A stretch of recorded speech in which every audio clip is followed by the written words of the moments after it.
আমি রামেশ্বর বাইন, ভারতীয় স্থলসেনা বাহিনীর প্রাক্তন সৈনিক। এখন অবসরপ্রাপ্ত আছি। এই বসে বসে এখন এই হাঁস আর নমস্কার। মুরগি পালন করি। নমস্কার, খুব ভালো লাগলো আপনার এখানে। আপনি গ্রামের নামটা কি? রাজারমাঠ। এখানে আপনি তো দেখছি পেছনে একটা পুকুরও করেছেন, হ্যাঁ আর এই যে হাঁস রেখেছেন, হাঁসের তো প্রধানত জল। হ্যাঁ, হাঁসের তো সব কতদিন ধরে করছেন হাঁস পালন? এই 2 বছর হয়েছে। 2 বছর হলো। হ্যাঁ। কোথা থেকে কেনেন? এইখানে বৃহস্পতিবারে হাট বসে, মেয়েদের বাহ। হাট, মেয়েদের জায়গা।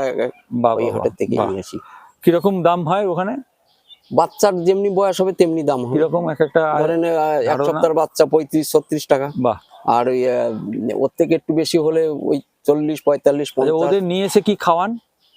প্রথমত তো কিছুদিন ওই ম্যাশ, মুরগির ম্যাশই খাওয়াই। মুরগির ম্যাশটা খাওয়ান। হ্যাঁ, ওই বস্তায় এক বস্তা আচ্ছা। 1650 টাকা নেয়, কিনে নিয়ে আসি। হ্যাঁ, হ্যাঁ, হ্যাঁ। তারপরে ওইটা খাওয়ানোর পরে একটু যখন মাসখানেক বয়স হলে পরে হুম। তারপরে ওই ভাত আর কুড়ো, এইটা ভাত রান্না করে কুড়ো মিশিয়ে খাওয়ান। ওই আর সঙ্গে সঙ্গে তখন ওরা কি পুকুরে চড়ে নাকি? হ্যাঁ চড়ে? হ্যাঁ, ওই ডাক দিলে খেয়ে যায়, আবার জলে নেমে চলে যায়। আচ্ছা, এটাই বড় কথা।